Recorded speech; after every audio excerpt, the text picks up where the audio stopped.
बात G20 समूह की कर लेते हैं और इन समूह 20 देशों की अध्यक्षता इस समय भारत के पास है और इससे जुड़े संकल्पों को सिद्धि तक पहुंचाने के लिए देश के तमाम हिस्सों में बैठकों का दौर जारी है। और अगर ये बैठक कश्मीर में हो रही है तो इसका महत्व आप आसानी से समझ सकते हैं।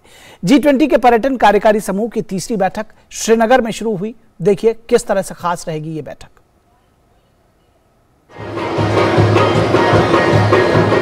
दुनिया की जन्नत कहे जाने वाले कश्मीर में विदेशी मेहमानों का स्वागत अभिभूत करने वाला रहा।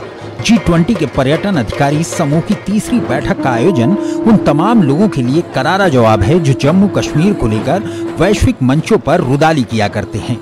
G20 के पर्यटन कार्यकारी समूह की तीसरी बैठक कार्रवाई, आर्थिक वृद्धि और सांस्कृतिक संरक्षण के लिए फिल्म पर्यटन के आयोजन से शुरू हुई।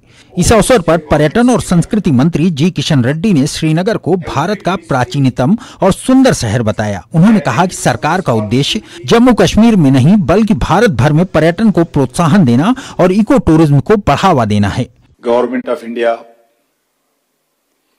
Ministry of tourism closely working with all the ministries in a whole of government approach. Not only Government of India Ministry, we are also working with all the state governments in India.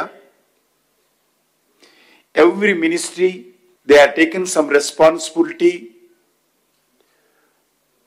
for tourism encouragement and develop infrastructure activity to encourage foreign tourists and domestic tourists.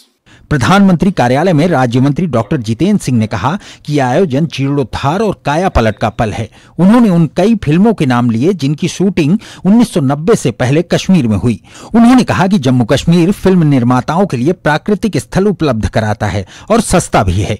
उन्होंने कहा कि जम्मू कश्मीर ने अतीत में भारत के film उद्योग में अत्यधिक योगदान दिया है। उन्होंने कहा कि जम्मू कश्मीर में बैठक का आयोजन होना एक बहुत बड़ी उपलब्धि है। Here we are presenting to you a cost-effective location, whether you are from Hollywood, whether you are from Bollywood, whether you are from Tollywood, whether you are from Collywood.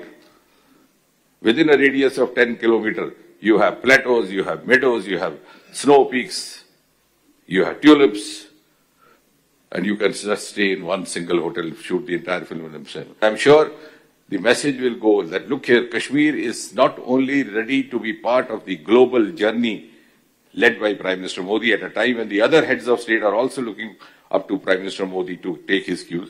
But Kashmir is also going to be the most profitable, most cost-effective and most economically viable film destination in its totality and in its finality. इस अवसर पर भारत के G20 Sherpa Amitabh Kant ने कहा कि कश्मीर में film पर्यटन के लिए असीम संभावनाएं हैं। उन्होंने बताया कि 370 फिल्म निर्माताओं ने कश्मीर में फिल्मांकन की अनुमति मांगी है और भारत सरकार तथा केंद्र शासित प्रदेश का प्रशासन फिल्म निर्माताओं की सुविधा के लिए दायरे से बाहर जाकर कार्य करेगा। उन्होंने कहा कि शांति, प्रगति और समृद्धि पर सरकार का फोकस है। During the last 7-8 years, we've done some remarkable work in development. We've done a huge amount of digital transformation. We do about 11x fast payment, real-time fast payments on mobiles, 11x of what America and Europe does. We do 4x of what China does. We've built about 40 million houses. 40 million houses is like building a house for every single Australian. That's like making a complete Australia. अभिनेता रामचरण ने श्रीनगर में चल रही G20 summit में Oscar award पुरस्कृत नाटू नाटू के गाने पर नृत्य किया। रामचरण तेजा ने कहा कि वह बचपन से ही कश्मीर आते रहे हैं। रामचरण तेजा और भारत में दक्षिण कोरिया के राजदूत जाए बोक चांग द्वारा नाटू नाटू गाने की प्रस्तुति के साथ यह आयोजन संपन्न हुआ। केंद्रीय पंचायती राज्य मंत्री कपिल पाटिल ने मुंबई में पर्यावरण और जलवायु स्थिरता कार्य समूह की बैठक के दूसरे दिन अपना उद्घाटन भाषण दिया। प्रतिनिधियों को संबोधित करते हुए केंद्रीय राज्य मंत्री कपिल पाटिल ने जलवायु परिवर्तन, जैव विविधता, समुद्री पारिस्थितिकी तंत्र और सर्कुलर इकोनॉमी से संबंधित विषयों पर भारत की प्रतिबद्धता को दोहराया। ब्यूरो इनपुट के साथ श्रीनगर से रमा त्यागी के साथ मुंबई से श्यामा मिश्रा की रिपोर्ट, टीडी न्यूज।